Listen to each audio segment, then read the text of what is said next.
নমস্কার, পাপিয়া ওয়াজ চ্যানেলের পক্ষ থেকে আমি পাপিয়া। আজ আমি আপনাদের ঘুরিয়ে দেখাবো দুর্গেশ্বরের মোটা মহাদেবের মন্দির। চলুন তাহলে বেরিয়ে পড়া যাক মোটা মহাদেব মন্দির দর্শনের উদ্দেশ্যে। মন্দির দর্শন করার জন্য আমি দমদম জংশন থেকে ট্রেনে উঠে পড়েছি শোভাবাজার আহিরিটলা যাওয়ার উদ্দেশ্যে। এখন চলছে শ্রাবণ মাস, আর শ্রাবণ মাস মানেই শিবের মাস। তাই ঘরে থাকতে না পেরে আজ বেরিয়ে পড়েছি বাবার দর্শন করতে। তাই স্কিপ না করে সম্পূর্ণ ভিডিওটি দেখুন এবং এর মধ্যে দিয়ে কিভাবে যেতে হবে সম্পূর্ণটি আমি বলে দেব। কথা বলতে বলতে 4টি স্টেশন ক্রস করেই নেমে পড়েছি শোভাবাজার আহিরিটলায়। আর নামা মাত্রই দর্শন করে নিচ্ছি মা গঙ্গাকে। মাত্র 10 মিনিটের হাঁটা পথেই পৌঁছে যাব এই বাবা দুর্গেশ্বর মোটা মহাদেব মন্দিরে। পশ্চিমবঙ্গে বিভিন্ন জাগ্রত শিব মন্দিরের মধ্যে কলকাতায় অবস্থিত দুর্গেশ্বর মন্দির হলো আরও একটি জাগ্রত শিব মন্দির। অনেকে বলে মোটা মহাদেব। আর এই মোটা মহাদেবের মন্দিরে উপস্থিত হয়ে গেছি আজ আমি আপনাদের দুর্গেশ্বর শিবের দর্শন করাতে। 1716 সালে মদনমোহন দত্তের 2 পুত্র রসিকলাল দত্ত ও হরলাল দত্ত এই মন্দিরটি প্রতিষ্ঠা করেন। ভাস্কর্যের নির্মাতা শিল্পী গদাধর দাস। তবে বর্তমানে আটচালা শৈলের সুউচ্চ মন্দিরটি ভগ্নপ্রায়। এখন সকলের মনে প্রশ্নটি জাগতেই পারে, এই মন্দিরটি জাগ্রত হওয়া সত্ত্বেও কেন ভগ্নপ্রায় হয়ে দাঁড়িয়ে রয়েছে। এখানে এসে মন্দির সেবায়িকদের থেকে জানতে পারি যে 2 বার মন্দির সংস্কারের উদ্যোগ নেওয়া হয়েছিল। পূজা আচরাও করা হয়েছিল মন্দির সংস্কারের উদ্দেশ্যে। তবে কোনো এক অজ্ঞাত কারণে মন্দিরের গায়ে হাত দেওয়া সম্ভব হয়নি। বহু প্রমোটারও নাকি কাজ করতে এসে ফিরে গিয়েছেন। এই মন্দিরের গায়ে হাত দিতে গেলেই নাকি কোনো না কোনো সমস্যা হয়েছে প্রতিবারই। তাই এইভাবেই দাঁড়িয়ে রয়েছে মন্দিরটি।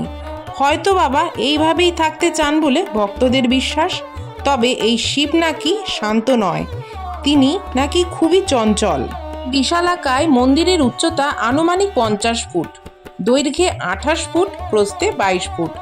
বটের ঝুড়ি নেমে এসেছে মন্দিরের মাথা থেকে পা পর্যন্ত, অনেকটা শিবের জটার মতোই দেখতে। বৈষ্ণব শ্রেষ্ঠ সদাশিব বাবার কাছে সবাই ভিন্ন অভেদ। তাই মানুষের সাথে সাথে গোমাতারও দর্শন করলাম এখানে এসে।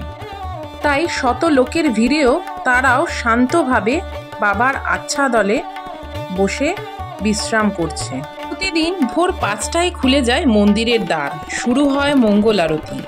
আরতির শেষে মন্দিরের গর্ভগৃহে প্রবেশ করে শিবলিঙ্গের জল ঢালার অনুমতি রয়েছে। দুপুর 12টায় শুরু হয় বাবার ভোগারতি। আর কাউকেই তখন মন্দিরের গর্ভগৃহে প্রবেশের অনুমতি দেওয়া হয় না। ভোগের পর কিছুক্ষণের জন্য বন্ধ রাখা হয় এই মন্দির। আবার বিকাল 4টের সময় খুলে দেওয়া হয় মন্দিরের দরজা। তবে এই সময়ের পর থেকে কাউকেই ঢুকতে দেওয়া হয় না। এই মন্দিরের গর্ভগৃহের বাইরে থেকেই পুজো দেওয়া যায়। রাত্রির 8:30টায় হয় সন্ধ্যারতি। এরপর প্রার্থনার শেষে শয়নে যান মহাদেব, বন্ধ হয় মন্দিরের দরজা। মানুষের বিশ্বাস অঞ্চলের সকল রক্ষাকর্তাই দিন। তাদের বিশ্বাস যে মন্দিরে এসে বিশ্বাস ভক্তি নিয়ে বাবার কাছে কিছু চাইলে তাদের সকল মনস্কামনা পূরণ করে বাবা মোটা মহাদেব। এবং এখানে এসে আরও একটি কথা জানতে পারি, এই মন্দিরের পাশ থেকেই বয়ে যেত গঙ্গা। শোনা যেত গঙ্গার জল বাড়লে মহাদেব স্থান পরিবর্তন করে ভাসতে ভাসতে চলে যেতেন গঙ্গার মাঝে। জল কমলে ফিরিয়ে আনা হতো আবার তাকে। এই ঘুরে বেড়ানো বন্ধ করার জন্যই এই শিবলিঙ্গকেই শেকল দিয়ে বেঁধে রাখা হতো, যাতে বুড়ো শিব নিজের জায়গা ছেড়ে বেরোতে না পারেন। মন্দিরের ভেতরে প্রায় 10 ফুট উচ্চতার কালো কোষ্ঠী পাথরের শিবলিঙ্গের গা দিয়ে যেন তেল চুয়ে চুয়ে পড়ছে। বাবার গা এত চকচকে করার কারণ হলো বৃহস্পতিবার বাদ দিয়ে প্রতিদিন সুগন্ধি তৈল মাখানো হয়। এ কাজ করেন মন্দিরের পূজারী সেবকরাই। তবে সুগন্ধি তেল শ্রাবণ মাস জুড়েই উৎসবের আমেজ থাকে এই মন্দিরে।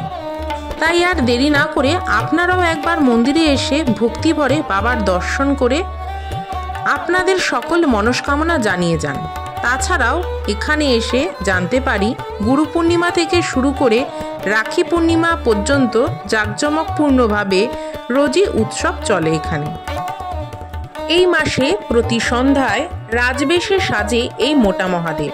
ফুলের গহনায় সে এক অপরূপ দৃশ্য। ভালোভাবে বাবার দর্শন শেষ করে এবার চলো ফেরার পালা। তার সঙ্গে কিভাবে মন্দিরে আসবে সেটা একবার বলে দিই শোনো। আপনারা যদি মনে করেন এই মন্দিরে ট্রেনে করে আসবেন, তাহলে চক্ররেল ধরতে হবে আপনাকে। দমদম থেকে যদি আপনি চক্ররেল ধরেন তাহলে আপনাকে নামতে হবে আহিরিটলা স্টেশনে। সেখান থেকে 10 মিনিটের হাঁটা পথে পৌঁছে যাবেন এই মন্দিরে। যদি মেট্রো করে আসেন তাহলেও আপনাকে নামতে হবে শোভাবাজার সুতানু। এই দুর্গেশ্বর মন্দিরে কিভাবে আসবেন তার সম্পূর্ণ ডিটেলস আমি এই ভিডিওর ডেসক্রিপশন বক্সে গুগল ম্যাপ সহ দিয়ে দিচ্ছি। আশা করি আপনাদের কোনো অসুবিধে হবে না। যদি এরপরেও কোনো বুঝতে অসুবিধে হয় অবশ্যই আমার এই ভিডিওর কমেন্ট বক্সে কমেন্ট করুন, আমি আপনাদের সাহায্য করার চেষ্টা করব। তাহলে আমার ভিডিওটি এখানেই শেষ করছি। সবাই সুস্থ থাকবেন, ভালো থাকবেন, ধন্যবাদ।